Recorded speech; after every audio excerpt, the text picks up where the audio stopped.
Yeah, so hello everyone, Hitesh here, and today we're gonna talk about a web series called Alice in Borderland Season 1 Episode 1। हालांकि इससे पहले कुछ movies भी आई थी जिनका नाम था एलिस इन वंडरलैंड, जो कि एक फीमेल सेंट्रिक मूवी थी जहां पर वो खुद ही एक एलाइज बनकर यानी कि थीम की प्रोटैगनिस्ट बनकर पूरे के पूरे लोगों को बचाती है, दुनिया को संभालती है और काफी सारे टास्क परफॉर्म भी करती है। लेकिन यहाँ पर एलिस का मतलब है intelligent, innovative, energy and thrill, यानी कि जिन भी लोगों में ये सारी चीजें मौजूद हैं वो एक ऐसी दुनिया में है जिसे कि बॉर्डरलैंड कहा जाता है। बॉर्डरलैंड का मतलब है कि वो दुनिया जहां पर ना ही इंसान जिंदा है और ना ही मरा हुआ है। तो ये तो रही टाइटल की बात। Now coming to the main story, जिसकी शुरुआत में हम इस कहानी के लीड कैरेक्टर आरिसू को देख पाते हैं, जो कि इस वक्त गेम खेल रहा था। तभी उसका बड़ा भाई उसके पास आकर कहता है कि अपनी जिंदगी यूं ही फुकरों की तरह बितानी है क्या? लास्ट टाइम एक जॉब के लिए तुम्हें इंटरव्यू के लिए जाना था मगर तुम वहां भी नहीं गए। पिताजी तुम पर कभी भी खुश नहीं होंगे। इन बातों से आरिसू परेशान हो जाता है और कमरे से बाहर निकलता है, जहां पर उसे उसके पिताजी भी दिखाई पड़ते हैं, मगर वो भी उससे बहुत परेशान थे और उसे खरी खोटी सुनाते हैं और कहते हैं कि अगर काम वाम नहीं करना तो घर की नहीं छोड़ देते। जहां पर असली में आरिसू अब अपने इस घर को छोड़कर निकल जाता है। वो मोबाइल पर अपने कुछ दोस्तों के साथ चैट भी कर रहा था। तभी हम इस कहानी के एक सेकंड लीड कैरेक्टर को देख पाते हैं जिसका नाम होता है कारुबे, और वो इस वक्त अपनी बॉस की एम्प्लॉय के साथ में लगा हुआ होता है। मगर थोड़ी देर में उसका बॉस आ जाता है और कारुबे को ऐसा करते हुए पकड़कर उसके मुंह पर जोरदार मुक्का जड़ देता है। जिसके बाद स्टोरी शिफ्ट होती है थर्ड लीड कैरेक्टर पर जिसका नाम है छोटा, लेकिन ये प्रोनाउंस करने में थोड़ा वियर्ड है तो हम इसे छोटा कहकर बुलाएंगे। ये एक आईटी कंपनी में जॉब कर रहा होता है। तभी इसकी मॉम इसके पास में आती है और कहती है कि मुझे थोड़े पैसों की जरूरत है, इससे मेरे आगे आने वाले दिन अच्छे से गुजर जाएंगे। हालांकि उस वक्त वो पैसे तो दे देता है, लेकिन छोटा का कहना था कि अब और फ्यूचर में वो अपनी मॉम को ज्यादा पैसे नहीं दे पाएगा क्योंकि उसे भी उसकी लाइफ जीने के लिए अब पैसों की जरूरत है। तो ये तो थी इन तीन कैरेक्टर्स की लाइफ की बैक ब्रीफ। अब ये तीनों एक साथ मिलते हैं जहां पर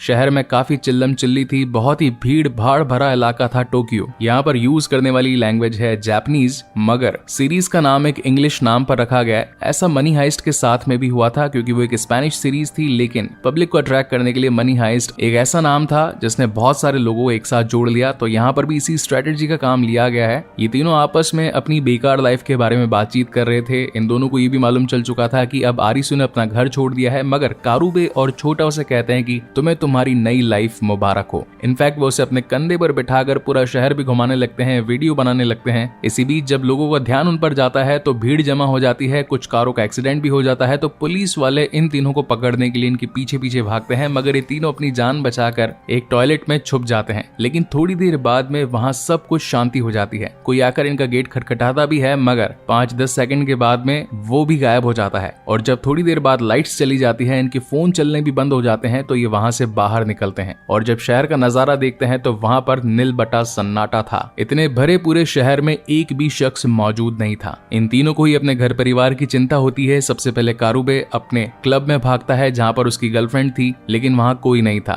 वहीं छोटा अपनी इंडस्ट्री यानी कि अपनी कंपनी में पहुंचता है, वहां पर भी कोई एम्प्लॉय मौजूद नहीं था। और आरिसू तो ऑलरेडी अपना घर छोड़कर आया था, तो वो मेन रोड पर आकर बैठ जाता है। ऐसा करते करते रात हो जाती है और ये तीनों सोचने लगते हैं कि आखिर इस शहर में हुआ क्या। ना ही कोई इंसान मौजूद है और ना ही कोई जानवर। कहीं सब लोग ज़ॉम्बी तो नहीं बन गए। वैसे ये चीनी जापानी लोगों में ज़ॉम्बीज बनना एक आम बात है। इस पर बनी हुई काफी सारी सीरीज भी हैं। अगर देखना चाहो तो वेब सीरीज एक्सप्लेनर्स वाले या फिर प्रतीक्षा नागर वाले चैनल पर आपको मिल जाएंगे। मगर इस वक्त ज़ॉम्बीज का कोई अटैक नहीं हुआ था। काफी देर बैठे रहने के बाद में इनके सामने जो एक बिल्डिंग थी वो चमकने लगती है और उसमें इंडिकेशन आता है कि गेम शुरू होने वाला है। ये तीनों उस इंडिकेशन को देखकर हैरान होते हैं कि पूरे जब शहर की लाइट्स गई हुई है तो खाली इसी बिल्डिंग में लाइट कैसे चल रही है और ये किस गेम के बारे में बातचीत हो रही है यहाँ पर। और फिर ये तीनों जैसे जैसे इंडिकेशंस आते जाते हैं उनको फॉलो करते करते जीएम होटल तक पहुंचते हैं। इनके सामने एक लिफ्ट होती है और उसी के पास में 6 मोबाइल पड़े होते हैं। तभी ये तीनों एक एक फोन उठा लेते हैं और उनमें से इंडिकेशन आने लगते हैं कि अब ये खेल शुरू होने वाला है। रजिस्ट्रेशन की प्रक्रिया में सिर्फ 2 मिनट बाकी हैं। तभी वहां पर शिबुकी नाम की एक लेडी आती है और बताती है कि ये खेल है और हमें इसे खेलना पड़ेगा। ये तीनों कुछ समझ नहीं पाते तो वो छोटा का एम्प्लॉय आईडी लेकर उसे लिफ्ट के बाहर वाले एरिया में फेंकती है। तो पता चलता है कि अब ये लेजर से कवर्ड है और अगर कोई भी लेजर के बाहर जाएगा तो मारा जाएगा। इन्हीं की तरह यहाँ पर एक और अननोन पर्सन भी पहुंचती है जिसे ये लोग एक मोबाइल थमा देते हैं, जिसके बाद अनाउंसमेंट होता है कि रजिस्ट्रेशन की प्रक्रिया पूरी हुई। यानी कि अब इस खेल को टोटल 5 लोग खेलने वाले थे और इस गेम का नाम था लाइफ एंड डेथ। जिसके बाद लिफ्ट इन्हें 6th फ्लोर तक पहुंचा देती है। ये कमरा पूरी तरीके से खाली होता है, लेकिन सिर्फ सामने 2 दरवाजे होते हैं और टाइम लिमिट होती है 2 मिनट की। इन्हें चुनना था या तो लाइफ का दरवाजा या फिर डेथ का दरवाजा। सब लोग सोचने लगते हैं कि आखिर ये हो क्या रहा है, चुनना किसे है। चलो अगर लाइफ लिखा है तो लाइफ में चले जाते हैं। तो एक जो लड़की जो लेटेस्ट आई होती है वो लाइफ का दरवाजा खोलकर अंदर जाती है, लेकिन तभी लेजर आकर उसे मार देती है। तो इन लोगों को मालूम चलता है कि डेथ वाला सही दरवाजा है और टाइम रहते जब भी उस दरवाजे में पहुंचते हैं तो पीछे वाला जो कमरा होता है पूरी तरीके से आग से जल जाता है। उसके अंदर गैस और आग दोनों फैला दी गई थी। और जैसे ही ये लोग अगले कमरे में पहुंचते हैं, इनकी टाइम लिमिट में से 10 सेकंड और घट जाते हैं। अगेन यहाँ पर इनके पास में लाइफ एंड डेथ के 2 दरवाजे होते हैं। कंफ्यूजन बहुत ही ज्यादा बढ़ चुका था, जहाँ पर कारुबे उस शिबुकी नाम की लड़की को कहता है कि पहले हम नहीं जाएंगे, तू जाकर खोलेगी क्योंकि तूने इस गेम को ऑलरेडी खेला है। शिबुकी कहती है कि मैं दरवाजा नहीं खोलूंगी। इसलिए आरिसु को आगे बढ़कर कोई तो दरवाजा चुनना था और वो डेथ का दरवाजा अगेन चुनकर आगे पहुंच जाता है। इसी बीच इनकी टाइम लिमिट खत्म हो जाती है और ये वाला कमरा भी जल जाता है। लेकिन तब आरिसु को लगता है कि ये खेल जो है जितना आसान लग रहा है उतना आसान है नहीं।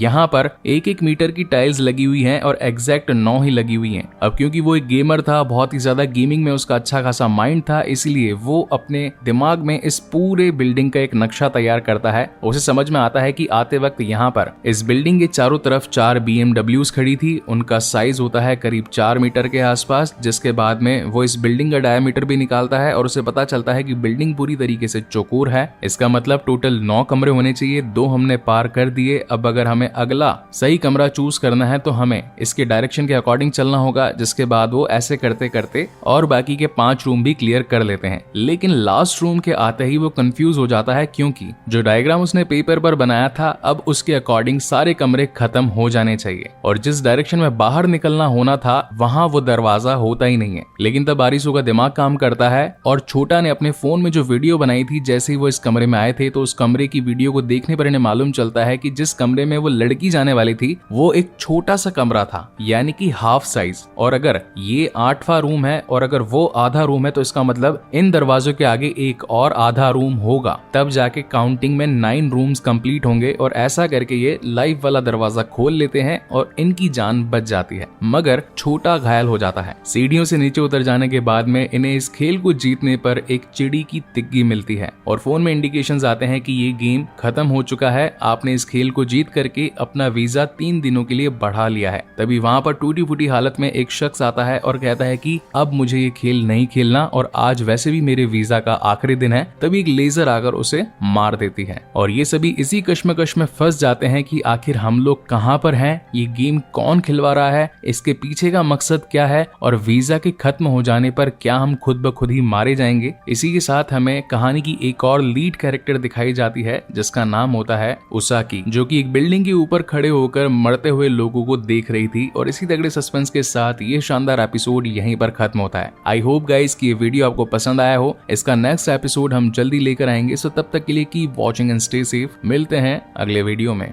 Yes, so hello everyone, Hitesh here and today we're gonna talk about the web series called Alice in Borderland और आज हम इसके सीजन 1 एंड एपिसोड 2 के बारे में बात करने वाले हैं। एंड आई होप कि आपने इसका फर्स्ट एपिसोड देख लिया होगा जिसमें बहुत सारा सस्पेंस, थ्रिल और इसी के साथ मैथमेटिक्स जुड़ी थी। और सबसे अच्छी बात तो यह है कि इसका सीजन 2 भी आ चुका है जो कि सीजन 1 के खत्म होते ही हम स्टार्ट करने वाले हैं। So now without wasting any time चलिए आते हैं इस कहानी की मेन स्टोरी लाइन की तरफ, जिसकी शुरुआत में हमें इस कहानी की एक और लीड कैरेक्टर दिखाई जाती है, यानी कि उसाकी। इस वक्त वो एक रॉक क्लाइंबिंग कर रही थी और यहाँ पर उसका साथ निभा रहे थे उसके फादर। जिसके बाद कहानी अगेन प्रेजेंट टाइम में आती है, यानी कि वो वक्त था जब वो छत पर खड़े होकर पूरे टोक्यो शहर का नजारा देख रही थी, जहाँ पर काफी सारे गेम्स हो रहे थे और लोगों की जाने भी जा रही थी जो कि हार रहे थे। और उसके हाथ में एक पत्ता था, यानी कि कोई ना कोई एक गेम वो जीत कर आई थी। जिसके बाद सीन शिफ्ट होता है नेक्स्ट मॉर्निंग। टोक्यो शहर दिखाया जाता है जो कि पूरी तरीके से खाली होता है। यहाँ पर हम आरिसु को देख पाते हैं जो कि एक कार को खोलकर उसे चालू करके वहां से बाहर निकलना चाहता था, मगर कोई भी कार स्टार्ट नहीं हो रही थी। और जिस कार में वो बैठा था उसमें थोड़ी सब्जियां भी पड़ी थी जो कि लग रहा था कि ऑलमोस्ट 7 या 8 दिन पुरानी होकर सड़ चुकी है। जिसके बाद आरिसु वापस से अपने दोस्तों के पास आता है। इस वक्त ये एक शॉपिंग मॉल में थे। यहाँ से खाने पीने की कुछ चीजें जुटाकर ये लोग एक होटल में पहुंचते हैं। जिसके बाद यहाँ पर शिबू शिबुकी छोटा का फर्स्ट एड करती है, यानी कि पट्टी वगैरह बांधती है, क्योंकि कल रात के खेल में उसका पूरा पैर जल चुका था और कल वाले गेम में इनको जो फोन्स मिले थे उनकी भी बैटरी खत्म हो चुकी थी, यानी कि बाहर किसी से कांटेक्ट करने का कोई भी साधन अब इनके पास में नहीं था। अब ये लोग आपस में बातचीत करने लगते हैं कि आखिर ये सब कुछ हो क्या रहा है, जहां पर शिबुकी बताती है कि एक गेम उसने पहले भी खेल लिया है और उस गेम में सिर्फ वो आखिरी ही बची थी, जिस पर आरिसू का कहना था कि हम तो दिन भर से बैठे थे और रात को जैसे ही गेम स्टार्ट हुए तो तुम भी वहां पर पहुंच गई, जहां पर शिबुकी का कहना था कि मैंने ये खेल 3 दिन पहले खेला था और 3 दिनों से पूरी टोक्यो शहर में कोई भी नहीं था। मैं तो यहाँ पर एक जॉब पाने के लिए आई थी, मगर उस जॉब को पाने के लिए मुझे मेरे बॉस के साथ इंटीमेट भी होना पड़ा, मगर अब उस जॉब का मतलब ही क्या, क्योंकि ना ही कोई कंपनी है और ना ही कोई एम्प्लॉयज और ना ही कोई सैलरी। ये चारों ही अब हताश हो चुके थे, कोई भी उम्मीद की किरण नजर नहीं आ रही थी, इसलिए ये लोग आपस में बैठकर टाइम स्पेंड करने लगते हैं, खूब खाते हैं, पीते हैं, मजे करते हैं। मगर आरिसू फिर भी परेशान था, उसे लग रहा था कि हमारे सामने जिस इंसान को लेजर से मार दिया गया वो ये कह रहा था कि आज मेरे वीजा का वैसे भी आखिरी दिन है, इसका मतलब अगर हमने वीजा को पाने के लिए गेम्स नहीं खेले तो ये लेजर ऑटोमेटिकली हमें मार देगी। अगर जीना है तो वीजा के दिन बढ़ाने पड़ेंगे और अगर वीजा के दिन बढ़ाने हैं तो जाहिर सी बात है गेम्स को खेलना पड़ेगा और उन्हें जीतना भी पड़ेगा। मगर अभी छोटा की हालत खराब है, उसकी टांग ऑलरेडी जल चुकी है, तो वो गेम खेलने में कैपेबल नहीं है, तो क्यों ना आज रात हम दोनों ही एक खेल खेल कर अपने वीजा के दिनों को बढ़ाएं और टोक्यो में सब कुछ चल के रहा है इसके बारे में भी पता करें। जिसके बाद कारुबे और आरिसू निकल पड़ते हैं एक नेक्स्ट गेम के लिए। यहाँ पर एक बिल्डिंग होती है जो कि इलेक्ट्रिसिटी के साथ होती है, मतलब वही पूरे एरिया में चमक रही होती है, बाकी सारी जगहों की लाइट्स बंद होती हैं। यहाँ पर ऑलमोस्ट 13 खिलाड़ी पहुंच चुके होते हैं इस खेल को खेलने के लिए। कुछ तो यहाँ पर पहली बार आए होते हैं, जैसे कि एक दिन पहले आरिसू और उसके बाकी के दोस्त थे, मगर कुछ यहाँ पर शिबुकी के जैसे थे, यानी कि ऑलरेडी गेम्स को 1-2 बार खेल चुके थे। और सेम एक दिन पहले की ही तरह गेम स्टार्ट हो जाता है, जहाँ पर इस बार इन्हें जीतना था हुक्म का पंजा।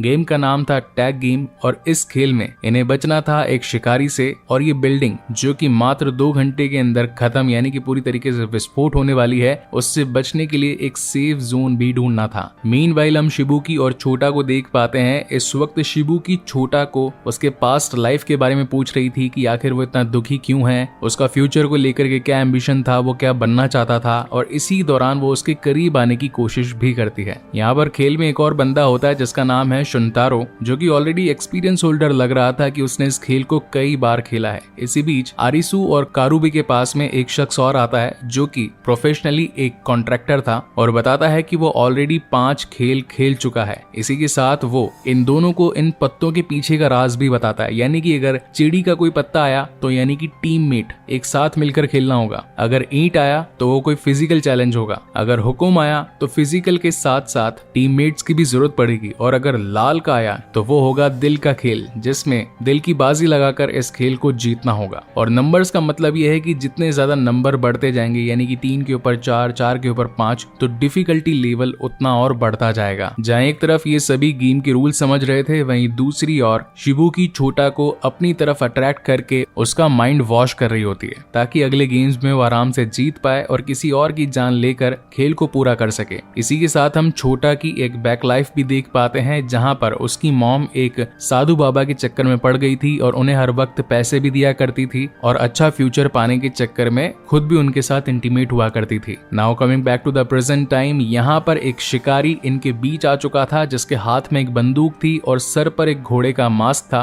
और जो भी उसके सामने आता वो बंदूक की गोलियों से छलनी हो जाता। अब इनका एक काम तो था कि उस शिकारी से बचना, दूसरा काम था सेफ जोन को ढूंढना, वो भी वक्त रहते, क्योंकि अगर टाइम पे नहीं ढूंढा तो पूरी की पूरी बिल्डिंग ही ब्लास्ट हो जानी थी। मगर कुछ लोग जो कि पहले भी इन गेम्स को खेल चुके थे, वो आकर आरिसू और कारुबे की मदद करते हैं और हाथ में एक फायर एक्सटिंक्शन लेकर उस शिकारी के सर पर मारते हैं। इनके बीच में खूब लड़ाई होती है। इनफैक्ट कारुबे तो घायल भी हो जाता है क्योंकि शिकारी का चाकू उसे लग चुका था। मगर तभी आरिसू को समझ में आता है कि शिकारी ने दूर से सिर्फ एक कमरे पर गोलियां क्यों चलाई। लगता है कि वो उस कमरे को सेफ रखना चाहता था और वो वक्त रहते वहां पर पहुंच जाता है। तभी हम शुंतारो को भी देख पाते हैं जो कि ये बात समझ चुका था कि इसी गेट को ये शिकारी प्रोटेक्ट करना चाहते थे, इसका मतलब सेफ जोन इसी के अंदर ही है। अब ये दोनों अंदर पहुंच जाते हैं, मगर यहाँ पर भी इनकी प्रॉब्लम्स खत्म होने वाली नहीं थी, क्योंकि एक बंदा ऑलरेडी इस कमरे में मौजूद था जो कि शिकारी होता है और वो आकर आरिसू को पकड़ लेता है। है। शिनतारू बहुत ही कमीना था और वो आरिसू की मदद नहीं करता, लेकिन कैसे तैसे करके आरिसू अपनी जान उससे बचाकर सेफ जोन तक पहुंच जाता है। लेकिन इस गेम में, जिसका नाम है टैग गेम, यहाँ पर 2 बटन्स को साथ में प्रेस करना था, तभी जाकर बॉम्ब्स की टाइमिंग रुकनी थी। तो वो जोर से चिल्लाकर सभी लोगों को बता देता है कि मुझे सेफ जोन मिल गया है, मगर ये एक इंसान से पूरा नहीं होगा, यहाँ पर 2 लोग लगेंगे। इस बात को उसाकी भी सुन लेती है और फटाफट, क्योंकि वो तो एक क्लाइंबर होती है, तो भागकर वहां पहुंच जाती है और वक्त रहते ये दोनों ही मिलकर उस बटन को टैप कर देते हैं, यानी कि टैग गेम पूरा होता है। लेकिन तभी हम उन दोनों शिकारियों को भी देख पाते हैं जो कि इन्हीं की तरह एक आम सिविलियंस थे, मगर इन्हें ऐसा करने पर मजबूर किया गया। इनके गले में एक पट्टा होता है, क्योंकि अब बाकी लोग तो अपने टास्क में पूरे हुए, लेकिन ये दोनों अपने टास्क में हार गए, तो इसकी सजा में इन्हें मौत मिलती है। तभी सीन शिफ्ट होता है कारुबे पर, जिसका साथ दिया था एक दमदार तगड़े बंदे ने, जिसे गन्स की पूरी नॉलेज थी और वो वक्त रहते वहां से निकल गया था, क्योंकि उसके वॉकी टॉकी पर कोई तो बोल रहा था कि मुझे जवाब मिल गया है, जल्दी से बीच पर आ जाओ। कारुबे अगेन बात करने की कोशिश करता है कि बीच कहां पर है, हमें कहां पर आना है, तुम लोग कितने हो, क्या अभी तक जिंदा भी हो या नहीं, मगर रिवर्ट में कोई भी जवाब नहीं आता। और इसी तगड़े सस्पेंस के साथ ये शानदार एपिसोड यहीं पर खत्म होता है। आई होप गाइस कि आपको ये वीडियो पसंद आया हो, और अगर पसंद आया हो तो प्लीज इसे लाइक कमेंट शेयर जरूर कीजिएगा, और अगर पहली बार इस चैनल पर आए हैं तो इसे सब्सक्राइब भी कीजिएगा, क्योंकि इसका 3rd एपिसोड हम जल्द ही लेकर आएंगे। सो तब तक के लिए keep watching and stay safe. मिलते हैं अगले वीडियो में।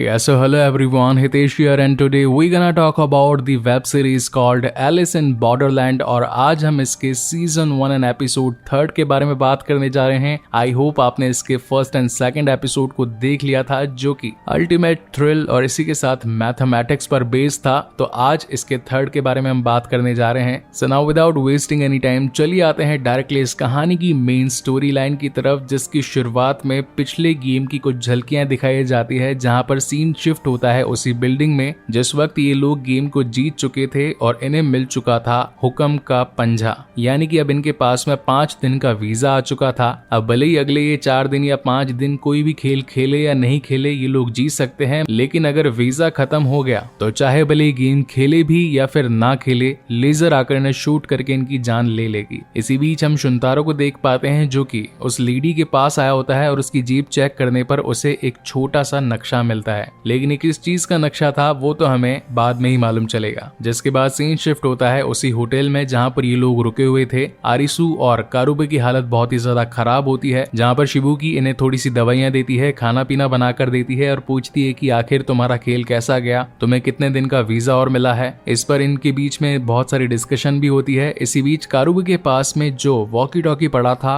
वो उसे सुनकर ये जानने की कोशिश करता है कि आखिर किस बीच की ये लोग बात कर रहे थे और कौन सा जवाब इन्हें मिल गया। आरिसू इस वक्त काफी परेशान था, इसलिए वो जाकर बैल्कनी में खड़ा हो जाता है और ये सोचने लगता है कि कल जिस बंदी की हेल्प से ये लोग इस खेल को जीते थे, उसने जाते जाते ये कह दिया था कि मैं इस खेल को किसी भी कीमत पर जीत कर ही रहूंगी और यहाँ से जिंदा वापस अपनी दुनिया में जाऊंगी। इसी बीच पीछे से शिबुकी आ जाती है और पूछती है आरिसू को कि आखिर किन बातों की वजह से तुम परेशान हो, जिस पर आरिसू का कहना था कि एक वक्त ऐसा था जहाँ पर ये जिंदगी मुझे बेकार लगती थी, मगर अब जब जान की बाजी लगाकर खेल खेलने पड़ रहे हैं तो मुझे इस जिंदगी की कीमत पता चल रही है कि इतनी मूल्यवान है। इसी बीच हम कारुबे को भी देख पाते हैं, जो कि अपने क्लब में लौटा होता है। उसने अपनी गर्लफ्रेंड से शादी करने के लिए एक अंगूठी बचा करके रखी थी, वो भी अभी तक सेफ थी और उसके मन में ये था कि जैसे ही वो इस खेल को जीत कर निकल जाएगा, सबसे पहले अपनी गर्लफ्रेंड से शादी करेगा। जब वो वापस आता है तो दोस्तों वो कहता है कि आज छोटा का 3रे दिन का वीजा खत्म होने वाला है, अगर वो कोई गेम खेला नहीं या फिर जीता नहीं तो लेजर आकर उसे मार देगी। इनफैक्ट आज शिबुकी का भी लास्ट वीजा डे होता है, इसलिए ये अब चारों ही कोई ना कोई एक गेम खेलने के लिए तैयार होते हैं। शहर में निकलते हैं, तभी इन्हें एक जगह पर लाइट जली हुई दिख जाती है। ये बेसिकली एक बोटानिकल गार्डन होता है, जहां पर सिर्फ इन चारों के ही अकॉर्डिंग सिर्फ 4 लोगों के गेम को प्लान किया गया था।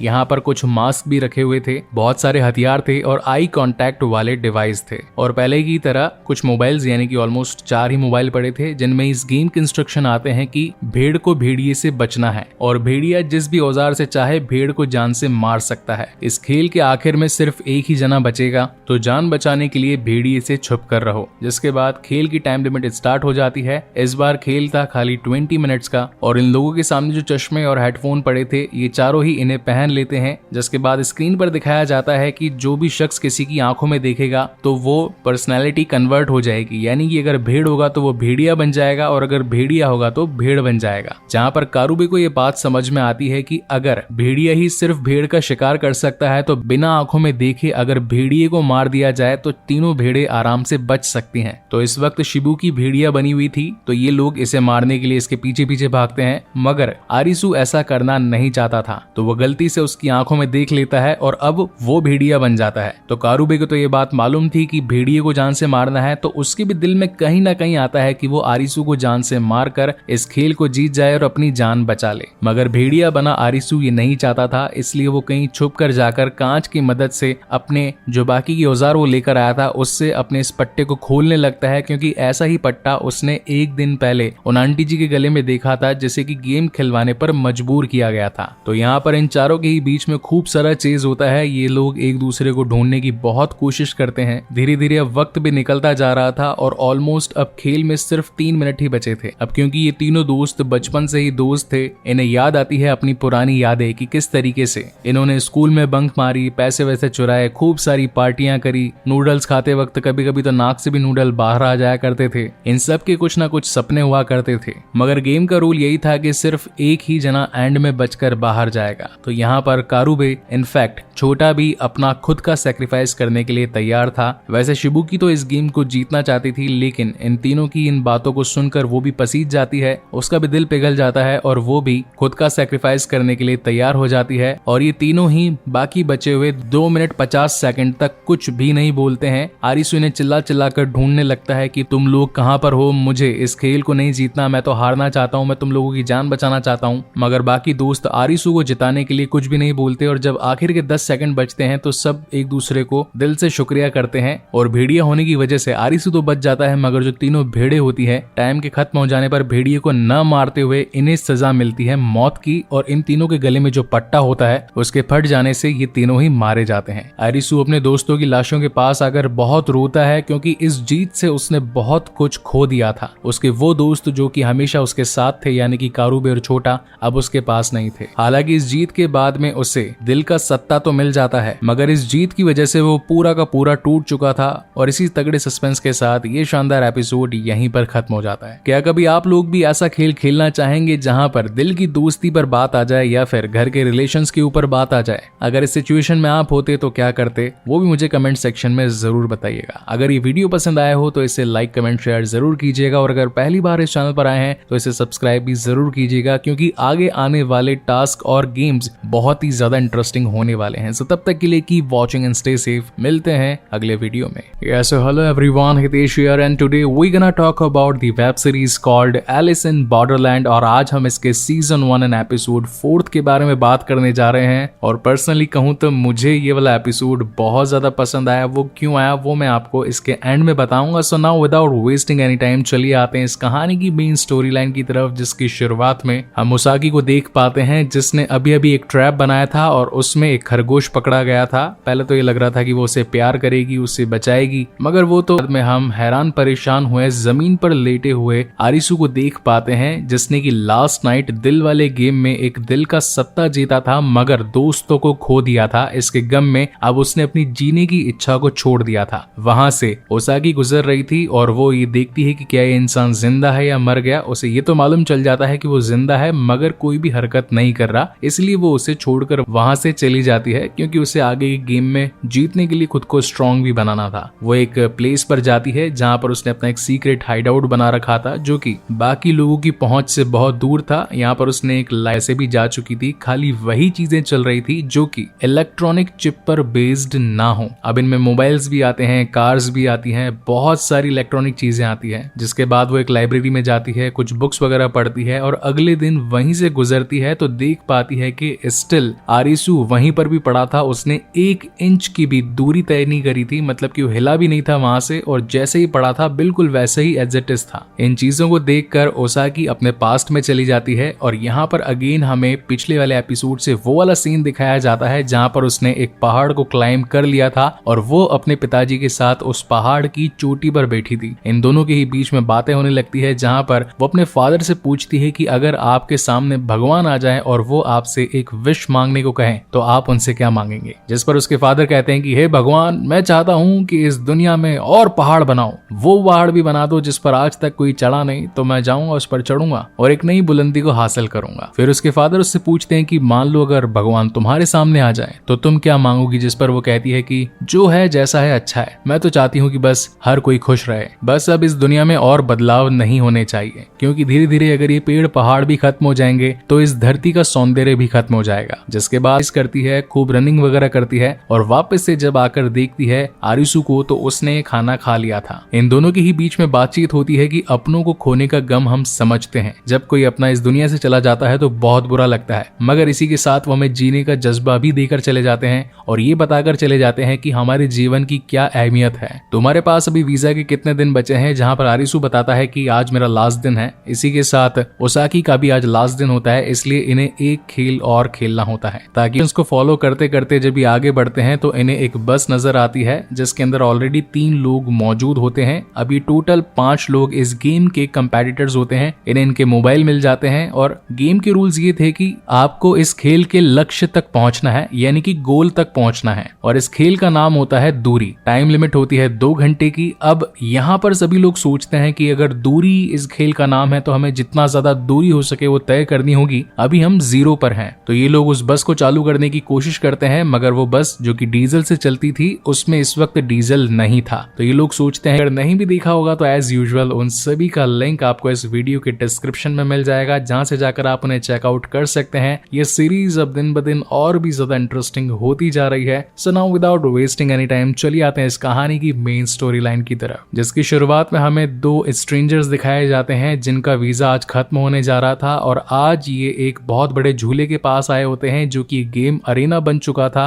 और इन्हें ये गेम खेलना ही था अपने वीजा के दिन को एक्सटेंड करने के लिए। तभी यहाँ पर आरिसू पहुंच जाता है और उनसे पूछता है कि क्या आपको बीच के बारे में कुछ मालूम है, मगर वो दोनों उसकी बात को ज्यादा तवज्जो न देकर खेल के लिए आगे बढ़ जाते हैं और यहाँ से आरिसू को खाली हाथ ही जाना पड़ता है। जिसके बाद हम उसे ओसाकी के साथ देख पाते हैं जो कि अब दर बदर घूम रहे थे उस बीच को ढूंढने के लिए जहाँ पर सारे जवाब मौजूद हैं। रात को ये सोने के लिए खाली मैदान में पहुंच जाते हैं। इनके बीच में बातचीत भी होती है जहां पर ओसाकी कहती है कि अगर तुम चाहो तो इस टेंट में मेरे साथ आ सकते हो, मगर आरिसू को कहना था कि नहीं, मुझे खुले में सोना ज्यादा अच्छा लगता है। मगर आधे घंटे के बाद में उसे ढेर सारे मच्छर काटने लगते हैं। मच्छर को मार मार कर उसकी हालत बुरी हो चुकी थी। तभी वहां पर ओसाकी उसे कहती है कि मैंने तो पहले ही कहा था अंदर आ जाओ। ये दोनों वापस से टेंट में सो जाते हैं। सुबह उठते ही आरिसू उसे कहता है कि तुम तो इस खेल की बहुत बड़ी महारथी हो, तुमने काफी सारे खेल जीते भी हैं, तुम्हारे पास बहुत सारे कार्ड्स भी हैं, क्या तुम मुझे आगे और खेलना सिखाओगी? पहले तो ओसाकी उसे मना कर देती है, लेकिन आरिसू के जोर डालने पर वो उसे खेल के तरीकों को समझाना शुरू करती है और इनके बीच में वही सेम बातें रिपीट होती है, यानी कि चिड़ी यानी कि टीममेट्स, अगर ईंट आ जाए तो दमदार मुकाबला होगा, अगर काला यानी कि हुक्म आ जाए तो टीममेट्स के साथ में दमदार मुकाबला होगा, और अगर लालपान यानी कि दिल आ जाए तो उसमें दिल का टूटना तो पक्का है। और क्योंकि इनके 5 दिन भी पूरे हो चुके थे, आज 6वां दिन था और आज रात को इनका वीजा एक्सपायर होने वाला था, तो इन लोगों को एक खेल खेलना जरूरी होता है। आज इन्हें 3 दिन निकल चुके होते हैं और अब इनके पास में सिर्फ 3 दिन बचे होते हैं वीजा खत्म होने के लिए। तो यहाँ पर ये बीच को ढूंढने के लिए निकलते हैं, मगर इसी बीच रास्ते में कई सारे गेम अरेना आ जाते हैं जहाँ पर कुछ लोग स्मार्टली इस गेम को प्ले करने के लिए टीम अप कर लेते हैं, जाते हैं फटाफट से इस गेम को जीतते हैं और फिर अपनी अपनी गाड़ियों में निकलने लगते हैं जो कि डीजल से चलती थी। यहाँ पर आरिसू का कहना था कि इनके हाथ में भी सेम मैंने वैसा ही बैंड देखा है जब हम टैग गेम में थे और 2 लोगों के हाथ में सेम एज इट इज ऐसा ही बैंड था। जरूर ये लोग एक ग्रुप से हैं और इनका लीडर जो है वो इन्हें बता रहा है कि गेम को कैसे खेलना है। अगर हम इनका पीछा करें तो हो सकता है कि हम द बीच तक पहुंच पाएं। तो ये लोग इनकी गाड़ियों को ट्रैक करना शुरू करते हैं। भागते भागते ये शहर की एक दूसरी ओर पहुंच जाते हैं जहां पर एक बहुत बड़ा 5 स्टार होटल होता है जिसकी लाइट्स भी चल रही होती है। मगर ये लोग इस जगह के बारे में और कुछ समझ पाते तभी पीछे से कुछ लोग आकर इन्हें बेहोश कर देते हैं और सीधा पहुंचा देते हैं द वन के पास में। जिसके बाद सीन शिफ्ट होता है नेक्स्ट मॉर्निंग और यहाँ पर हम द वन यानी कि हैटर को देख पाते हैं। हिंदी में इसे टोपी वाला कहते हैं और इसका नाम इसलिए ऐसा है क्योंकि पहले ही टोपियां बेचता था। Okay, so coming to the main story, basically हुआ यह है कि इस जगह को यानी कि इस रिजॉर्ट को सबसे पहले इसी बंदे ने ढूंढा था, यानी कि नंबर 1 ने, जिसके बाद में उसने यहाँ पर बहुत सारे लोगों को रहने की जगह दी और 2 टीम्स में ये लोग बट गए। पहली टीम जो कि एग्जीक्यूटिव्स की है, जहाँ पर सारे बड़े मामलों में सुनवाई की जाती है कि किस इंसान को कितने दिन बचे हैं और अब उसे कौन सा खेल खेलने के लिए चले जाना चाहिए, और दूसरी टीम है आतंक आतंकियों की जिनके पास में बंदूकें वगैरह सब कुछ है, मगर द बीच के रिसोर्सेज को यूज करने के लिए उन्हें एग्जीक्यूटिव्स की बातों को मानना पड़ता है। अब यहाँ की जो फैसिलिटीज हैं वो मैं आपको बता देता हूँ, जैसे कि खाना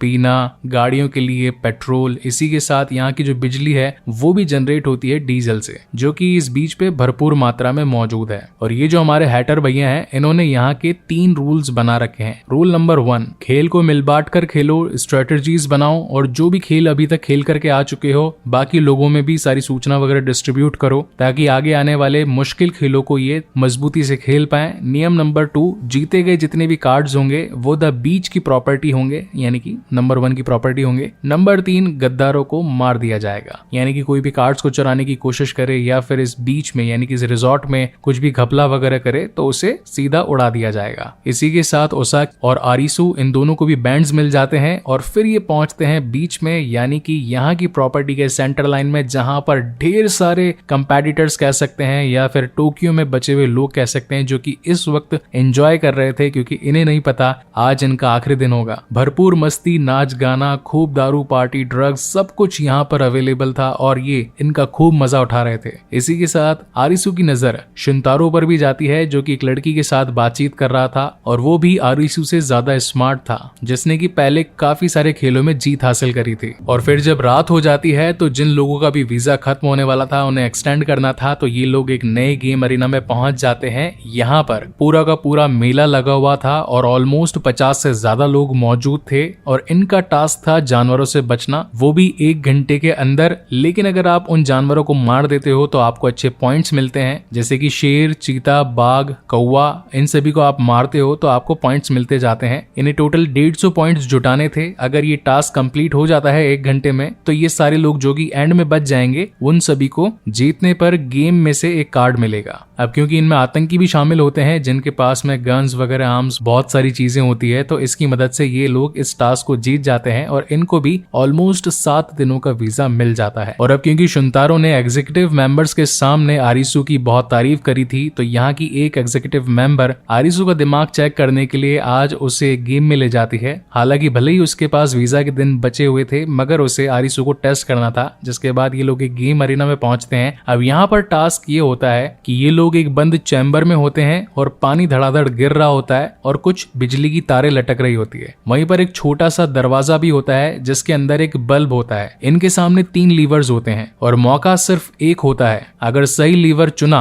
और बल्ब जल गया तो ये टास्क कंप्लीट हो जाएगा और इन लोगों की जान बच जाएगी। लेकिन अगर तय किए गए 10 मिनटों में इन्होंने अपने दिमाग से उस बल्ब को नहीं ढूंढा तो ये मारे जाएंगे। और कुछ शर्तें भी होती है। नंबर 1, दरवाजा अगर बंद करके किसी भी लीवर को कितनी बार भी चलाओगे तो कोई प्रॉब्लम नहीं होगी, लेकिन अगर दरवाजा खोला हुआ और आपने एक बार यूज कर लिया तो मारे जाएंगे। अब धीरे धीरे करके समय खत्म होने लगता है। हर कोई ये सोचने लगता है कि आखिर इन 3 लीवर्स में से कौन सा वाला लीवर सही है जिससे बल्ब जलेगा और ये गेम कंप्लीट होगा। अब जो एग्जीक्यूटिव मेंबर थी उसे इस खेल को खेलना समझ में आ चुका था, मगर फिर भी वो सही लीवर नहीं बताती और आरिसु को कहती है कि ये तुम्हारा टेस्ट है। भले ही उसकी भी जान इसमें चली जाती मगर वो आरिसु को नहीं बताती, जहां पर आरिसु खूब दिमाग लड़ाता है और उसे गेम के रूल्स वापस से याद आते हैं कि अगर दरवाजा बंद करके कितने भी लीवर्स को कितनी बार भी ऊपर नीचे करो वो काउंट नहीं होंगे, लेकिन दरवाजा खुला होने पर अगर लीवर ऊपर कर दिया तो एक ही मौका है और ये लोग हार जाएंगे। जिसके बाद वो दिमाग चलाता है, सबसे पहले गेट बंद करवाता है और लीवर ए को ऊपर करवाता है और फिर दरवाजा खोलकर अपनी एक फ्रेंड को बोलता है कि इस बल्ब को चेक करो, क्या वो गर्म है। गर्म है इसका मतलब कि वो बल्ब जला था। जिसके बाद इन्हें मालूम चल जाता है कि लीवर ए ही सही था और वो उसे टाइम रहते ऊपर कर देता है अगेन और ये लोग इस खेल को जीत जाते हैं। जीते हुए लोग जब वापस से द बीच में आते हैं तो इनके बीच में जश्न होता है, लेकिन यहाँ पर टोपी वाला और आतंकियों के बीच में यानी कि जो 2 टीम्स थी ये कभी भी एक दूसरे को पसंद नहीं करती थी, लेकिन खुद की जान बचाने के लिए इन्हें यहाँ पर साथ रहना ही पड़ रहा था। दूसरी टीम का जो लीडर था उसका नाम होता है अगुनी और इस बंदे को हमने सेकंड टास्क यानी कि द टैग गेम में भी देखा था। और अब क्योंकि लास्ट गेम में आरिसु को चेक किया जा रहा था कि उसका दिमाग कितना चलता है और उस गेम में उसने लोगों की जान भी बचा ली, गेम को पार भी कर दिया, इसलिए अब उसे भी एग्जीक्यूटिव मेंबर्स में शामिल कर लिया जाता है। इसी के साथ यहाँ पर हैटर यानी कि टोपी वाला बताता है कि अभी तक जितने भी गेम्स हुए हैं उसमें कोई भी फेस कार्ड नहीं आया है। फेस कार्ड का मतलब वो होता है जिनमें गुलाम बेगम बादशाह जिनकी शक्लें दिखाई पड़ती है वो सारे आते हैं। अगर काउंटिंग करी जाए चिड़ी, ईंट, हुक्म और लाल पान तो ऐसे करके टोटल अभी भी 12 पत्ते बाकी हैं जो कि किसी के भी सामने सामने नहीं आए, लेकिन वहां तक पहुंचने के लिए एक लास्ट गेम और था जिसका नाम था दिल का दहला, मतलब लाल पान का दहला भी कह सकते हैं। हैटर का मानना था कि अगर कोई भी एक प्लेयर इन सारे के सारे 52 कार्ड्स को जीत ले तो उसे अपनी दुनिया में जाने का मौका मिल सकता है। इसीलिए जब तक सारे खेल खत्म नहीं हो जाते हम सभी मिलकर ट्राई करते रहेंगे ताकि आखिरी खेलों तक जिंदा रहें और एंड में अपनी दुनिया में वापस जा सकें। लेकिन अब जो गेम के मास्टरमाइंड थे उनकी नजर द बीच पर भी थी और इसी तगड़े सस्पेंस के साथ ये शानदार एपिसोड यहीं पर खत्म होता है। आई होप गाइस कि ये वीडियो आपको पसंद आया हो, और अगर आया है तो प्लीज इसे लाइक कमेंट शेयर जरूर कीजिएगा। इसके बाद और भी इंटरेस्टिंग एपिसोड्स आने वाले हैं, सो तब तक के लिए keep watching and stay safe. मिलते हैं अगले वीडियो में। Yes, hello everyone, Hitesh here and today we gonna talk about the web series called Alice in Borderland, और आज हम इसके सीजन 1 एंड एपिसोड 6 के बारे में बात करने जा रहे हैं, जहां पर कुछ ऐसे खुलासे होंगे जो कि अभी तक आपने नहीं देखे। So now without wasting any time चलिए आते हैं इस कहानी की मेन स्टोरी लाइन की तरफ, जिसकी शुरुआत में हम हैटर यानी कि टोपी वाले को देखते हैं जिसने की द बीच यानी कि इस प्लेस को ढूंढा होता है। इसके साथ में नंबर 2 यानी कि अगुनी भी होता है, और ये दोनों बहुत पहले के दोस्त होते हैं। जहां पर हैटर का मानना था कि इस गेम ने लोगों की जिंदगियों के साथ खेलना शुरू कर दिया है। हर जगह नाउम्मीदी फैल चुकी है, कोई भी जीने की चाहत नहीं रखता, लेकिन इस जगह पर आने के बाद में हर किसी के अंदर जज्बा आ जाएगा। और इसी के साथ कहानी प्रेजेंट टाइम में आती है, जहां पर हम द वन यानी कि हैटर को देख पाते हैं। इसके पास ऑलमोस्ट सारे पत्ते होते हैं, जबकि दिल का पान यानी कि दिल की दहला नहीं होती है। जिसके बाद वो इन पत्तों को एक बॉक्स में रखकर एक सेफ प्लेस पर छुपा देता है। सीन शिफ्ट होता है ओसाकी पर, जो कि इस वक्त आरिसु को उठाने के लिए आई थी, और वो कहती है कि अभी हमारे पास में आराम से 4-5 दिन है इस पूरे गेम के मास्टरमाइंड को ढूंढने के लिए, तो आखिर हम क्यों ना खोजे कि इसको केस गेम को चला कौन रहा है। जिसके बाद में यहाँ पर बहुत सारे जो लोग होते हैं ये एक एक करके इनके पास में पूछताछ करने के लिए जाते हैं कि क्या आपको यहाँ जो भी कुछ ही चल रहा है, यानी कि लेजर्स आना, फिर गेम प्लान होना, जगहों का डिसाइड होना, गेम अरीना बनना, तो इनके पीछे कौन है। कोई कहता है कि ये एलियंस हैं, कोई कहता है कि ये गवर्नमेंट का काम है, कोई कहता है कि ये सिर्फ टोक्यो में हो रहा है और कहीं नहीं हो रहा है, कोई कह रहा है कि मुझे तो बस सारे पत्ते जमा कर देने पर अपनी दुनिया में वापस जाने का मौका मिलेगा। तभी 2 लड़कियां भी होती है जो कि इन्हें देख रही होती है। आरिसु सोचता है कि इनसे अभी तक मैंने बातचीत नहीं करी और ये हर वक्त छुपती छुपाती रहती है, लेकिन जब तक इनके पास जाता ये दोनों वहां से चली जाती है। तभी पीछे से आरिसु को गोली चलने की आवाज आती है, तो वो आगे बढ़कर जब देखने लगता है तो उसे एक ट्रंक मिलता है। जब उसकी चादर हटाता है तो उसके अंदर ऑलमोस्ट 18 से 20 लाशें पड़ी थी, यानी कि वो लोग थे जिन्होंने द बीच पर एग्जीक्यूटिव मेंबर्स या फिर आतंकियों के साथ गद्दारी करने की कोशिश करी होगी और उन्हें मौत मिली। इसी बीच शुंतारो यहाँ पर आता है और कहता है कि तुम तेज हो, होशियार हो, गेम खेलने के पैटर्न को समझ चुके हो, अगर यहाँ से निकलना चाहते हो तो तुम्हें हमारी टीम से बढ़िया और कोई टीम नहीं मिलेगी। मेरे पास एक प्लान है, अगर उस प्लान के अकॉर्डिंग चलोगे तो हम इस खेल को बिना अंत तक खेले ही यहाँ से निकल सकते हैं। यहाँ पर शुंतारो के साथ में उसकी एक फ्रेंड कुइना भी होती है, जो कि आरिसु को बताती है कि सारे कार्ड्स इस वक्त द वन यानी कि टोपी वाले के पास में हैं। अगर हम उसका ध्यान भटकाकर उसके पीछे से ये सारे कार्ड्स चुरा लें तो हम यहाँ से बाहर निकल सकते हैं। जिसके बाद ये लोग एक प्लान बनाते हैं। प्लान के अकॉर्डिंग होता यह है कि आज शाम को टोपी वाला भी गेम खेलने के लिए निकलने वाला है गेम अरीना की ओर, तो सब लोग उसे चीयर अप करने के लिए जरूर इकट्ठा होंगे और यही टाइम मिलेगा इन्हें उसके रूम में जाकर तहकीकात करने का। तो ये लोग बिल्कुल स्टिक टू द प्लान होते हैं। जैसे ही टोपी वाला सभी लोगों के अंदर ये बात फैला देता है अब उसके भी वीजा के दिन खत्म होने वाले हैं, आज वो भी खेल खेलने के लिए निकला है, तो सभी लोग उसे चीयर अप करने लगते हैं और पीछे से आरिसु और उसाकी पहुंच जाते हैं उसके रूम में। मीनवाइल हम हैटर को देख पाते हैं जो कि काबुकाची नाम की एक ऐसी जगह पर आया था जहां पर वो पहले भी कभी काम किया करता था। इनफैक्ट वो यहाँ पर टोपियां बेचा करता था, तो उसका कहना था कि ये जगह वैसी ही है जैसे कि कभी लगती थी, मगर कोई तो शख्स यहाँ पर उसका पीछा कर रहा था। इसी बीच हम नायोमी को भी देख पाते हैं जो कि एक्स पुलिस ऑफिसर थी और वो डेड बॉडीज के ऊपर अपने एक्सपेरिमेंट कर रही थी कि क्या इनके अंदर कोई एक ऐसी चिप फिटेड है जिसकी वजह से ये लोग जीपीआरएस की या फिर ट्रैकिंग की मदद से हर किसी को ट्रैक कर पा रहे हैं, कौन क्या बात कर रहा है, कौन क्या सोच रहा है और कौन कहां पर जा रहा है। अगर नायोमी को चिप को निकालने का तरीका पता चल जाता है तो वो खुद की भी चिप निकाल कर इस गेम से खुद को रिलीज कर सकती थी। लेकिन तभी शुंतारो वहां पर पहुंच जाता है और बताता है कि सभी एग्जीक्यूटिव मेंबर्स की मीटिंग हो रही है, आपको बुलाया है। ये बात अब आरिसू तक भी पहुंचती है, इसलिए वो भी मिलने के लिए पहुंचता है और हम सभी यहाँ पर देख पाते हैं कि कल रात हुए गेम में टोपी वाला मारा गया, उसकी डेड बॉडी यहाँ पर पड़ी थी। मगर ये सभी एग्जीक्यूटिव मेंबर्स इस बात को द बीच के सभी लोगों में फैला देना नहीं चाहते थे, क्योंकि अगर ऐसा हुआ तो सभी लोगों में अफरा तफरी मच सकती है, लाशें बिछ सकती हैं। और इसी के चलते अब यहाँ पर एक नए लीडर का चुनाव किया जाना है। तो जो नंबर 2 होता है, जैसे कि हैटर ने चूज किया था, वो कहता है कि यहाँ का अब नया लीडर मैं बनूंगा। लेकिन आतंकियों का कहना था कि अगुनी, जिसके पास में सभी हथियारों का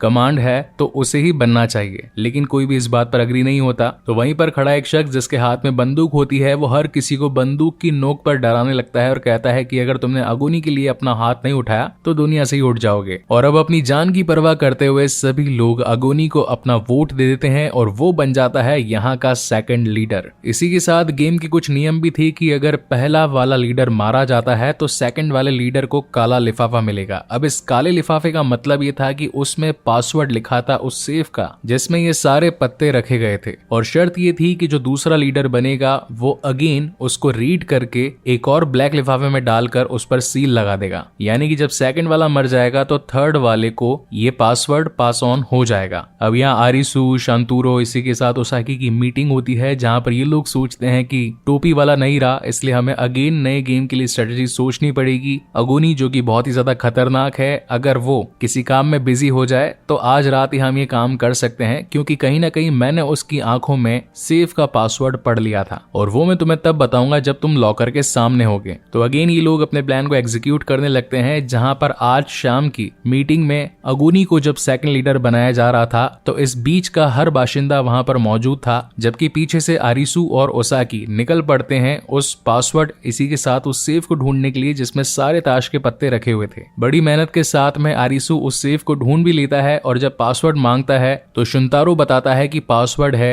8022। मगर इस पासवर्ड को लगा देने के बावजूद भी वो सेफ नहीं खुलता, क्योंकि वो तो असली सेफ था ही नहीं। इसी बीच यहाँ पर शुंतारो लेकर पहुंच जाता है आगुनी को और फिर पिटवा देता है आरिसू को, जहां पर आरिसू कहता है कि ये काम तुम्ही ने मुझे करने के लिए कहा था और अब मुझे ही इन्हीं से पिटवा रहे हो, डबल क्रॉस क्यों किया। जिसके बाद उसे कमरे में ले जाया जाता है, उसकी खूब धुलाई पिटाई होती है। सीन शिफ्ट होता है नायोमी पर, जो कि इस वक्त द वन यानी कि टोपी वाले की बॉडी पर एक्सपेरिमेंट कर रही थी और गोली जो कि उसे लगी थी उसे चेक कर रही थी कि आखिर इन ताश के पत्तों में बंदूकों का यूज कहां से होने लग गया। मीनवाइल हम कुइना और शुंतारो को बातचीत करता देख पाते हैं, जहां पर उनका प्लान अभी भी यही था कि वो पत्तों को चुराएंगे। अब बेसिकली बात ये होती है कि उन्हें भी नहीं पता था कि सेफ कहां पर मौजूद है, इसलिए वो अगुनी को नोटिस कर रहा था जब वो आरिसू को पकड़कर पीट रहा था। अगुनी की नजर एक खास पेंटिंग पर थी, तभी उसे याद आता है कि जब उसने अपने पेपर को खोला होगा तो उसमें कोई पासवर्ड नहीं बल्कि पेंटिंग बनी थी। पासवर्ड तो वो था जो कि उसने अपने उंगली में अंगूठी पहन रखी थी, बॉस BOSS यानी कि 8022। और अब इन सारी इंफॉर्मेशन के चलते शुंतारो पहुंच जाता है उसी रूम में और पेंटिंग को हटाने पर उसे वो सेफ भी मिल जाता है। पासवर्ड लगाने पर यानी कि 8022 पर वो केस खुल जाता है, इसे सारे के सारे ताश के पत्ते मिल जाते हैं और अब वो कुइना के साथ यहाँ से निकलने ही वाला होता है कि तभी उसे गेम मास्टर की तरफ से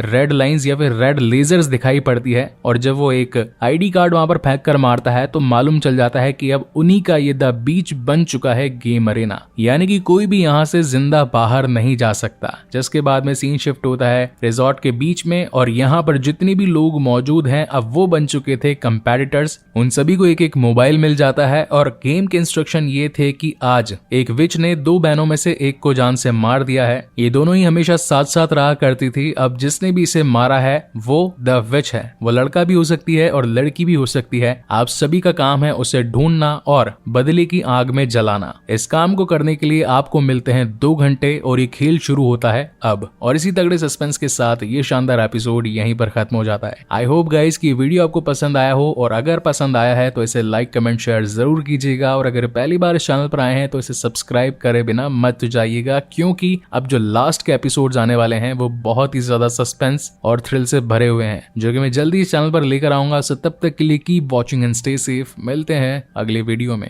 सो hello everyone, Hitesh here and today we gonna talk about the web series called Alice in Borderland और आज हम इसके एपिसोड 7 के बारे में बात करने जा रहे हैं। आई होप कि आपने इसके पुराने वाले सारे एपिसोड्स देख लिए होंगे और अब बारी आती है सीजन के सबसे ज्यादा इंटरेस्टिंग एपिसोड्स की, जो कि हैं 7th and 8th। So now without wasting any time चलिए आते हैं इस कहानी की मेन स्टोरी लाइन की तरफ, जिसकी शुरुआत ठीक वहीं से ही हुई थी जहां पर 6th एपिसोड खत्म हुआ था। इस वक्त यहाँ पर हॉल में सभी लोग मौजूद थे। टाइम लिमिट थी 2 घंटा और टास्क मिला था उस विच को ढूंढना जिसने की उन दोनों बहनों में से एक को जान से मार दिया था। गेम के रूल्स ये थे कि जो भी कातिल है उसे बदले की आग में जला दिया जाए। जैसे ही कातिल जल जाएगा सारा गेम रुक जाएगा और जो भी लोग बचेंगे उन्हें दिल का दहला मिलेगा, यानी कि 10 दिनों का वीजा। जिसके बाद ये गेम शुरू हो जाता है। हर कोई एक दूसरे को शक की निगाहों से देखने लगता है, लेकिन तभी यहाँ पर नायोमी पहुंच जाती है और बताती है कि जब मैंने टोपी वाले की बॉडी को चेक किया तो उसकी बॉडी में जो गोली मिली वो निकली थी .56 की बंदूक से, और वो बंदूक चलाता है अगुनी, यानी कि आतंकियों का सरदार। आखिर उसने ऐसा क्यों किया, इसका जवाब तो उसे देना पड़ेगा। अब यहाँ पर जितने भी लोग मौजूद थे वो गन उठाकर अगुनी पर तान देते हैं, जबकि अगुनी ये कहता है कि इस वक्त सिर्फ मेरा मरना जरूरी नहीं है, यहाँ पर एक जने के बदले पूरा का पूरा द बीच दाव पर लगा है। अगर विच को नहीं ढूंढा तो सब लोग मारे जाएंगे। इसी बीच वो आतंकियों को ये भी आदेश दे देता है कि जो भी यहाँ पर तुम्हारे सामने आए उसे मार कर आग में डाल दो। जिसने भी खून किया होगा उसकी वजह से गेम भी ओवर हो जाएगा और हम सब जीत जाएंगे और 10 दिनों का वीजा मिल जाएगा। इसी के चलते होटल में बहुत ज्यादा आतंक मच जाता है। हर कोई, यानी कि जो आतंकी होते हैं जिनके हाथ में बंदूकें होती हैं, वो एक दूसरे को मार रहे थे। देखा जाए तो एक बहुत बड़ा कत्लेआम यानी कि मास मर्डर स्टार्ट हो चुका था। इसी बीच ओसाकी, जैसे कि एक एक्स्ट्रा फोन मिल गया था, वो आरिसु को ढूंढना चाहती थी और इस गेम में कैसे भी करके पार होकर यहाँ से निकल जाना चाहती थी। इसलिए उसका साथ देने के लिए 2 लोग उसे और मिल जाते हैं जो कि पहले कभी टास्क में उनके साथ ही हुआ करते थे। मीनवाइल सिक्योरिटी रूम में हम कुइना और शुंतारो को देख पाते हैं जो कि हर कैमरा को एक्सेस कर रहे थे कि आखिर वो कौन शख्स था जिसने विच बनकर उस लड़की को मार दिया, मगर वहां से वो क्लिप गायब कर दी गई थी। मीनवाइल हम कुछ शूटर्स को देख पाते हैं जो कि स्नाइपिंग कर रहे थे और एक एक करके लोगों को मार रहे थे, क्योंकि होटल में मारकर बॉडी को उठाकर लाकर बदले की आग में डालना बहुत ही ज्यादा हैसल भरा हो चुका था। इसलिए वो कहता है कि सभी लोगों को बाहर लेकर आओ और वो बाहर एक एक को गोली टिका रहा था। ये आग अब तो इतनी ज्यादा बढ़ चुकी थी कि पूरा होटल इसमें जलने लगा था। तभी ओसाकी को उन्हीं आतंकियों में से एक आतंकी मिल जाता है जिसके हाथ में गन होती है और वो कहती है कि तुम्हें हमारा सपोर्ट करना चाहिए, नहीं तो सब कुछ बर्बाद हो जाएगा। मीनवाइल हम नायोमी को देख पाते हैं जो कि चाकू के ऊपर फिंगरप्रिंट्स को एनालाइज कर रही थी कि आखिर वो कौन शख्स है या फिर कौन सी विच है जिसने इसे मारकर हम सभी को मुसीबत के घेरे में डाल दिया है। तभी यहाँ पर कुइना पहुंच जाती है और कहती है कि अगर ऐसा करना पॉसिबल है तो फिर जो इतने सारे लोग मारे जा रहे हैं उन सभी की जानें बच जाएगी। लेकिन जैसे ये दोनों लड़कियां बाहर आती हैं वहां पर निरागी नाम का एक कातिल पहुंच जाता है जिसके पास में कटाना स्वॉर्ड थी और कुइना नायोमी से कहती है कि तुम यहाँ से भागो, इससे मैं संभालती हूँ। मीनवाइल हम आरिसु को देख पाते हैं जैसे कि कुर्सी पर बहुत ही बुरी तरीके से बांध दिया गया था और अब तो वो कमरा भी जलने की कगार पर था, लेकिन वो अपने आप की मदद नहीं कर सकता था। इसी बीच हम स्नाइपर को देखते हैं जो कि सभी को एक एक करके शूट कर रहा था और इसी के साथ हम व्यूअर्स को उसका बैक ब्रीफ या फिर पास्ट दिखाया जाता है जहां पर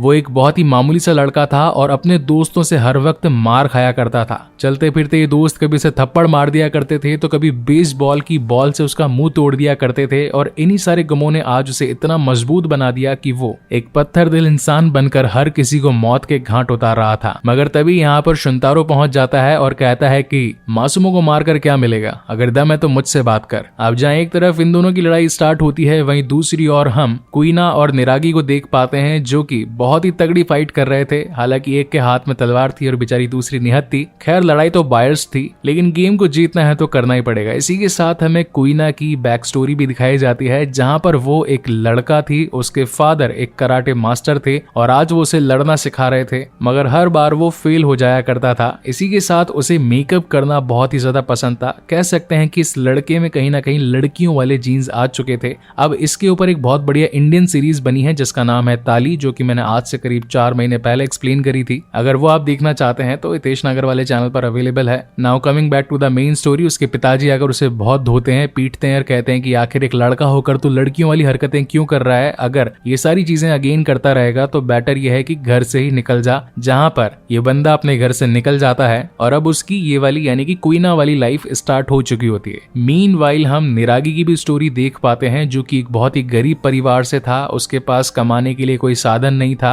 बस घर में बैठकर जॉब ढूंढा करता था। अच्छा पढ़ा लिखा होने के बावजूद भी उसे कहीं पर कोई काम नहीं मिल रहा था। अब तो उसकी बीवी ने भी उसे छोड़ दिया था और अब तंग आकर उसे घर से बाहर निकलना निकलना पड़ता है, मगर जिस दिन वो घर से बाहर निकला पूरी की पूरी टोक्यो खाली हो चुकी थी। इतने सारे गमों को झेलने के बाद में ये और इतना बड़ा गम जो कि उसे एक सदमे में डाल देता है और वो पागल हो जाता है। अब ऐसी ही एक स्टोरी यानी कि जोकर, जो कि वॉकिन फीनिक्स की तरफ से आई थी, उस मूवी पर भी ऑलमोस्ट मेरे 5.5 मिलियन व्यूज आए हैं। बहुत अच्छी मैंने एक्सप्लेन करी है। उसमें एक इंसान को इतना दर्द दिया जाता है, इतना उसके साथ में बुरा होता है कि अब उसकी शख्सियत ही बदल जाती है। और ऐसा ही कुछ निरागी के साथ भी हुआ था। इस गेम में उसे एक टैटू मैन दिखाई पड़ता है जो कि कुछ गेमों के बाद जीत चुका था और आज उसके पास वीजा का लास्ट दिन था। तो वो कहता है कि मेरे शरीर पर एक ऐसा टैटू बना दो जो कि शानदार हो, हर कोई उसे देखकर डरना चाहिए। और इसी के साथ हम उसके प्रेजेंट वाले रूप को देख पाते हैं जहां पर उसकी बॉडी पर टैटू ही टैटूज बने होते हैं। अगेन हमें यहाँ पर कुइना और निरागी के बीच में चलती दमदार फाइट दिखाई जाती है। ये दोनों ही एक दूसरे को पटक पटक कर कूट रहे थे और जान से खत्म करने की कोशिश कर रहे थे। मेनवाइल सीन शिफ्ट होता है आरिसू पर, जो कि अपनी पुरानी यादों में जा चुका था कि कैसे उसके दोनों बेस्ट फ्रेंड यानी कि कारुबे और छोटा, मतलब कि छोटा, इनके बीच में खूब अच्छा टाइम स्पेंड होता था। ये अपने परिवार की दुख दुखड़ों से दूर होकर एक अपनी अच्छी खुशनुमा जिंदगी जी रहे थे, लेकिन इस गेम ने वो सब कुछ तबाह कर दिया और आरिसू के दोनों बेस्ट फ्रेंड्स को उससे छीन लिया। वो जोर जोर से चिल्लाने लगता है कि अगर कोई बाहर है तो प्लीज मेरी मदद के लिए आओ। इसी बीच वहां से ओसागी गुजर रही होती है और उसे आरिसू की आवाज आ जाती है और वो उसे बचाने के लिए उसी कमरे में पहुंचती है। अगेन हमें कुइना की स्टोरी दिखाई जाती है जहां पर अब वो एक लड़के से एक लड़की बन चुका था, यानी कि उसने अपना जेंडर चेंज करवा लिया था। वो एक ट्रांसजेंडर बन चुका था और अभी वो इस वक्त अपनी मम्मी से मिलने के लिए आई थी जो कि अभी हॉस्पिटल में होती है। खैर उसकी मम्मी उसे देखकर हैरान तो होती है मगर इस बात से खुश भी थी क्योंकि वो बहुत ज्यादा सुंदर लग रही थी, यानी कि उसकी बेटी। पूछने पर कुइना बताती है कि लड़का बनकर मुझे घुटन सी महसूस होती थी मगर अब लड़की बनकर मैं बहुत खुश हूँ और मैंने अब अपनी एक नई जिंदगी की शुरुआत कर ली है। जहाँ पर उसकी मॉम उसे ब्लेसिंग्स देती है और कहती है कि लड़की बनना इतना आसान नहीं, बहुत सारी मुश्किलों का सामना करना पड़ता है, लेकिन अगर भगवान ने तुम्हें रूप दिया है तो भगवान ने तुम्हें जीने के लिए ताकत भी दी है। और इन्हीं सारी बातों को याद करके अब कुइना के अंदर सुपर पावर आ जाती है और वो बन जाती है एक मार्शल आर्टिस्ट। जहाँ पर 2-3 लात घुसों के बाद में वो एक दमदार खिलाड़ी यानी कि निरागी को निरस्त कर देती है। इसी बीच हम देखते हैं दोस्तों को, यानी कि ओसाकी, आरिसू और बचे हुए कुछ लोग। यहाँ पर ये लोग ये स्ट्रेटजी प्लान कर रहे होते कि आखिर अगर वो गेम प्लानर होते तो इस गेम को कैसे डिजाइन करते। मीनवाइल हम अगुनी को देख पाते हैं जिसकी बैक स्टोरी में हम देख पाते हैं कि यहाँ पर टोपी वाला और ये दोस्त होते हैं। अगुनी यानी कि एक्स आर्मी सोल्जर, वहीं पर हैटर जो कि टोपियां बेचा करता था काबुकाची में। इन दोनों के ही बड़े बड़े सपने थे मगर इन दोनों ने कभी नहीं सोचा था कि भविष्य में हमें एक दूसरे की जान भी लेनी पड़ सकती है। इसी बीच हम नायोमी को देख पाते हैं जिसने उस चाकू पर अपने सारे एनालिटिक्स पूरे कर लिए थे और अब वो ये खबर आकर हॉल में सभी को बताने ही वाली होती है कि तभी कुछ आतंकी आकर उसे पटक देते हैं और ये राज उसी के साथ ही फिलहाल के लिए दफन हो जाता है। वहीं पर हम अगुनी को देख पाते हैं जिसकी आंखों से आंसू निकल रहा था। और इसी तगड़े सस्पेंस के साथ ये शानदार एपिसोड यहीं पर खत्म होता है। क्या असली विच अगुनी है या फिर इस खेल का मास्टरमाइंड कोई और ही है, ये तो हमें इसके लास्ट एपिसोड यानी कि 8th एपिसोड में ही पता चलेगा। वो भी मैं जल्द ही आप लोगों के लिए लेकर आऊंगा। सो तब तक के लिए keep watching and stay safe. मिलते हैं अगले वीडियो में। Yes, hello everyone, Hitesh here and today we gonna talk about the finale of Alice in Borderland, यानी कि आज हम इसके सीजन 1 एंड एपिसोड 8 के बारे में बात करने जा रहे हैं। आई होप कि आपने इसके पुराने 1 से लेकर 7 तक सारे के सारे बेहतरीन एपिसोड्स को देख लिया होगा और अगर नहीं भी देखा होगा तो एज यूजुअल उन सभी वीडियोस का लिंक आपको इस वीडियो के डिस्क्रिप्शन में मिल जाएगा, जहां से जाकर आप उन्हें डायरेक्टली चेकआउट कर सकते हैं। So now without wasting any time चलिए आते हैं इस कहानी की मेन स्टोरी लाइन की तरफ, जिसकी शुरुआत में हमें 2 बहनें लीसा और मोमोगा दिखाई जाती है। ये मोमोगा वही लड़की होती है जिसका लास्ट पार्ट में मर्डर हो चुका था, किसी विच ने उसे जान से मार दिया था। इस वक्त इनका एक बैक ब्रीफ यानी कि पास्ट दिखाया जा रहा था, जहां पर ये दोनों स्कूल से आई थी और इन्हें एक मोबाइल मिला था जो कि चलती हालत में था। तो उससे ये एक वीडियो रिकॉर्ड करते हैं और बताते हैं कि हम यहाँ पर 5 दिन से हैं, यानी कि 5 दिनों से टोक्यो में सभी लोग गायब हो चुके हैं। हमें कोई एक शख्स मिला था जिसके साथ अब हम लोग काम करने लगे हैं। हम लोगों को डीलर्स कहा जाता है, लेकिन अगर हमने इसके बारे में किसी और को बताया तो हमारी जान भी जा सकती है।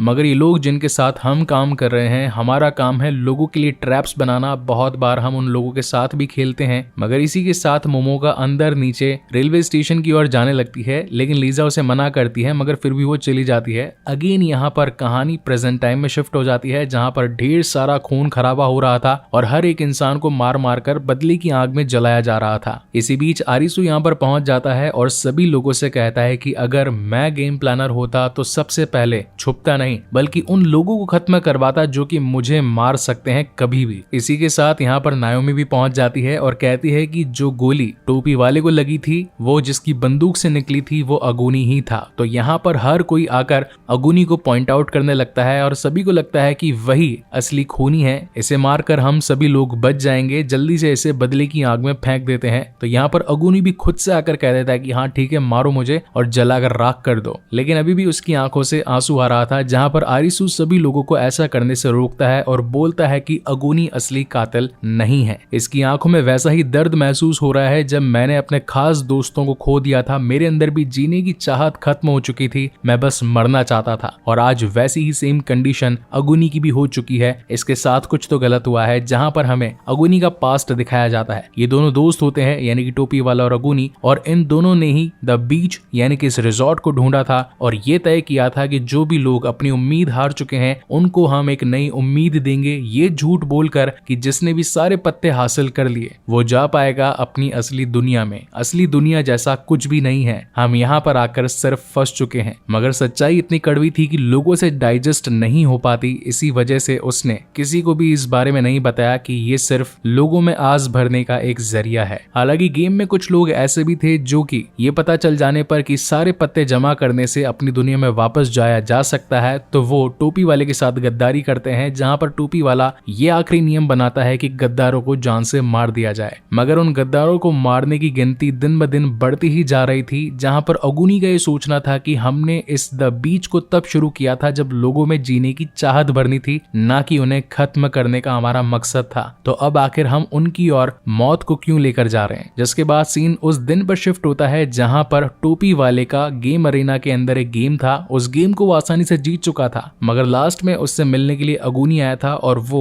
टोपी वाले को अब ये सारे पत्तों का खेल खत्म करने के बारे में कहता है और बोलता है कि अब हमें सभी को अपने अपने रास्ते भेज देना चाहिए, क्योंकि अभी तक हमने उनसे सिर्फ झूठ बोला है कि पत्तों को जमा कर लेने से हर कोई अपनी दुनिया में वापस जा सकता है, मगर ये सब कुछ एक झूठ है। जिस पर टोपी वाले का कहना था कि जब एक लीडर बनता है तो उसे कुछ कड़े कदम भी उठाने पड़ते हैं और अफसोस है कि आज मुझे ये कदम उठाना पड़ रहा है। वो जस्ट अपनी बंदूक अगुनी पर तानता है, मगर अगुनी को ये लगता है कि वो मुझे शूट कर देगा और वो अपनी गोली से टोपी वाले को जान से मार डालता है। मगर जब वो उसकी गन चेक करता है तो उसके अंदर एक भी गोली नहीं होती है, इनफैक्ट मैगजीन खाली पड़ी थी। इस बात से अगुनी पूरी तरीके से टूट जाता है कि आखिर उसने अपने दोस्त को ही जान से क्यों मार दिया, वो तो मुझे सिर्फ डराना चाहता था। इसी के साथ नायोमी यहाँ पर उस चाकू को भी लेकर आती है जिसे वो एनालाइज करने के लिए अपनी लैब में लेकर के गई थी, और यहाँ पर उसे ये पता चलता है कि उंगलियों के निशान उल्टे हैं, यानी कि किसी ने सामने से होकर मोमोका को नहीं मारा, उसने खुद की ही जान ली। मगर उसने ऐसा क्यों किया इसका जवाब किसी के भी पास नहीं है। हालांकि ये बात तो क्लियर हो चुकी है कि विच वो खुद ही थी जिसने अपने आप की जान ली। अगर हम उसे बदले की आग में डाल देते हैं तो ये गेम कंप्लीट हो जाएगा और हम सभी की जानें बच जाएंगी। मगर अफरा तफरी बहुत ज्यादा मच चुकी थी। इसी बीच लीजा खड़ी होकर उस अफरा तफरी को रोकने के लिए ये बोलती है कि मैं डीलर हूँ, मगर इतने में ही एक लेजर आकर उसे भी शूट कर देती है और हर कोई इस हैरानी में होता है कि आखिर ये इतने टाइम से हमारे बीच में थी, इसने हमें पता भी नहीं लगने दिया और इतने सारे गेमों में बहुत सारे लोगों को जान से मरवा भी दिया और आज देखो खुद ही मारी गई। ये लोग मोमोका को जलाने ही वाले थे कि तभी वो शूटर जो कि इनके बीच में आकर हर किसी पर गोलियां चलाने लगता है, उसे ये बात मालूम ही नहीं थी कि मोमोका ही असली विच है और वो अंधाधुंध सभी पर फायरिंग करने लगता है। बहुत सारे लोगों की इस कांड में जान भी चली जाती है, मगर एट द एंड अपनी जान की परवाह न करते हुए अगुनी बीइंग प्रायश्चित कूद पड़ता है उस बंदे के सामने, बहुत सारी गोलियां भी खा लेता है मगर उसे आग में जलाकर मार देता है। जिसके बाद बारी आती है मोमोका की और उसे बदले की आग में जला देने से ये गेम यहीं पर खत्म हो जाता है और बचे हुए सारे लोग गेम के रूल्स के अकॉर्डिंग 10 दिन का वीजा पा लेते हैं। मगर सबसे बुरी बात ये थी कि जहां पर इतने वक्त से ये लोग रह रहे थे यानी कि द बीच, अब वो पूरी तरीके से जल चुका था। अब इन लोगों को अपने रहने के लिए कोई और जगह ढूंढनी थी। मीनवाइल हम शुंतारो और इसी के साथ कुइना को देख पाते हैं जिन्हें की अब दिल का दहला मिल चुका था,